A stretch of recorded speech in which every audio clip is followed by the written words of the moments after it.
YouTube.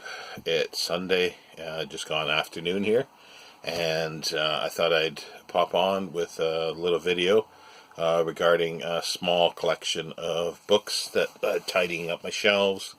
I saw these and thought, oh, these are I like them a lot, and I thought I'd share them with you and see if anybody else is familiar with this series and knows more information, because there seems to be little information on the internet, or there was when I last looked a year or so ago.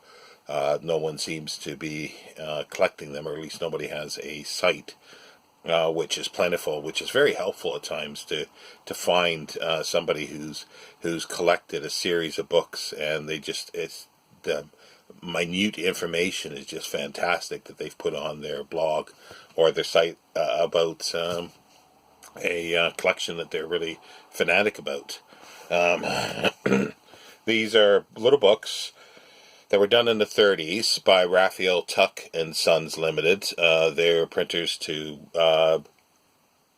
the Crown, basically, and they've done a lot of different books. They were a popular publisher at the time, but these are specifically to do with religious buildings and cathedrals, abbeys, churches, and there's two series that I'm aware of. This one's the story of X, and in this case, it's the story of York Minster. And they all have, or at least the editions that I have, all have the paper insert on the cover, a paper drawing. And I do love the production of these, with the gold lettering on top, the different colors of cloth, gold lettering on the spine. And as I say, they're from the 30s. This one is by Reverend Charles C. Bell, M.A. He's the presenter of York and Canon Residentiary, and with preface by the Dean of York. There's no copyright date on this one. There's a couple that don't have dates for some reason. But they all have nice frontispieces. This is a black and white photograph, obviously, and the title page. And it's interspersed throughout with titles, and one, actually, a page that has come out, sadly. Not that it's come out, by the looks of it, it never actually, because these would have been inserted, and I don't think it got sewn in, so it's a bit of a printing error on this case. But there's other photos that are throughout, and York Minster is quite interesting. I've been there. I spent about a week in York, just sort of walking around. When I could walk around easier than I can now. Going to bookshops, visiting York Minster. I was able to get underneath where they've done the excavations for there's Roman remains there. So you get to walk through, and you can see other areas that they haven't excavated yet. And it's quite interesting. It's just a massive church, cathedral, Minster. And these books they're not a exhaustive nor academic nor fully scholarly history of said building. There is some architecture. Most of it has to do with stories that belong to the building. Some true, maybe some not so true. But they're generally all well written, the ones I've read, and they're just enjoyable. They will they will give any anecdotes. They will describe the tombs that are there, stained glass, if there's anything to be of note, or other architectural features. Pardon me. Architectural features, and it just goes on, like the Salisbury Cathedral, which is fantastic as well. And I visited Salisbury Cathedral. This one is written in 1933,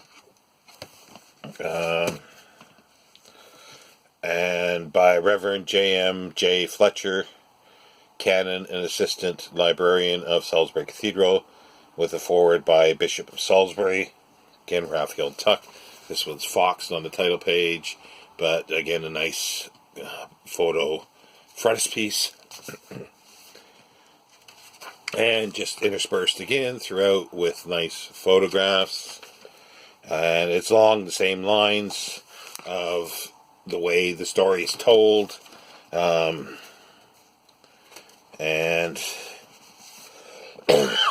here's the contents: the origin, first founder, second founder, third founder, the consecration of the cathedral.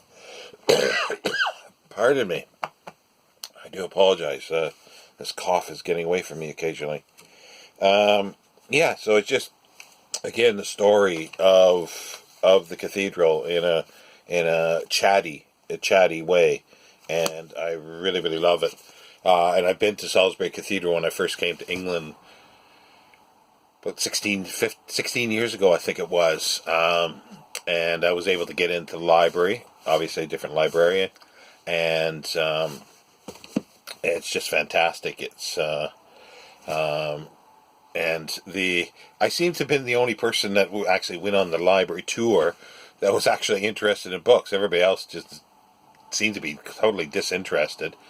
And I asked a couple questions to the tour guy, who was a librarian of some sort, maybe assistant librarian. And he realized that I was interested in books. And when the tour was over, he just sort of went, "Come here." And he started showing me other stuff in behind where most people don't get to see. It's just a fantastic experience, and I do want to get back there again. And I think it was there, that I was, they opened up the crypt, and it's the first time that they were able to do it in sort of many, many years because of the water level, and it lowered enough to allow people in, so that was really fun to go down into the crypt. And and it's fantastic. But just continuing on, I've got the story of Peterborough Cathedral. Again, it's the same layouts, the inset drawing on paper. That's why they do get rough after time of shelf rubbing. This one was done, published in 1932. There's a date, and this was I'm not sure if this was the last one I bought. I did pay a little more for this one. I paid £5 for this one, and they were all from charity shops. But this one was a bit pricier for some reason. But it has a nice little a dedication, a Christmas dedication, in a little bit of the old city, in quotation marks, to Darling Mother, with love, best Christmas wishes, from Ethel and Frank, 25th of December 1932. I'm sure that just says, with love, best. They missed a period there, so it must be, with love, and then best Christmas wishes. As you can see, if I can hold that up, if you could read that. And again, the same layout.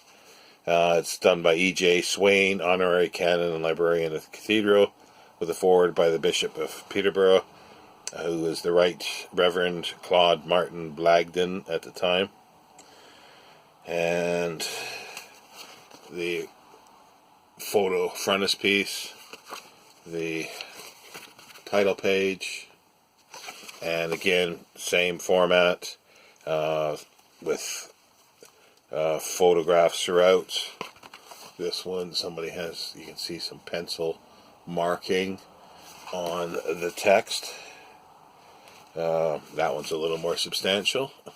Pencil marking, they found that, found many passages of interest to mark out with pencil. And I have not been to the Peterborough Cathedral. It is on my list of things to do someday. But again, they're just a chatty description of the building and so forth. And here's a layout of the area. So that's quite nice. And this is a story of Fountains Abbey. Same deal. Inserts on the cover by Reverend Charles C. Bell. And frontispiece. And more photos. This was quite tight. There we go. Yeah, it just goes on, and that's the story of series, and I have one called The Romance of, so I'm assuming there's 2 series at the very least. And this is the romance of St. George's Chapel and the Windsor Castle. This one has where there as well. And yeah, again, it's just the exact same format, by Harry W. Blackburn, with a foreword by the Dean of Windsor. This one actually has a color frontispiece of a painting, and the title page. And again, black and white inserts.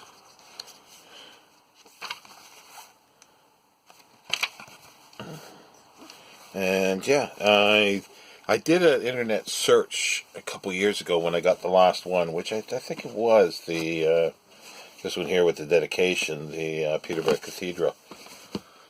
I couldn't find anything, at least not substantial. There are some great, as I said, websites with detailed information, but for some reason I couldn't find anything there. There are a number for sale on book databases, on bookseller databases, which I'll probably track down a little bit. These, as I say, I found in charity shops in my town here, and I will look for more. If anybody's familiar with these, I would love to hear from you. If there's anybody out there that actually collects these, or knows more about them and sort of number-wise, because there's no list in here of previous published titles or yet to be published titles. It's just bare of all that information, which is sad, because sometimes it's nice to see what you can expect. But yeah, so that's my little collection of the Raphael Tuck story of and romance of. Raphael Tuck is they published a lot of stuff in the 30s, and I think well into the 40s. Not sure when their demise was, but they've even got like a nice book called The Romance of the Railway. So I don't know if there actually is a series of those, but there are different editions of these. So I will have to be careful when I'm ordering them to make sure I get this kind of edition, which I think were the first printings of these, because I like the format. But do sing out in the comments if you're familiar with these, or if you have anything that's similar collection. I'd love to hear from you.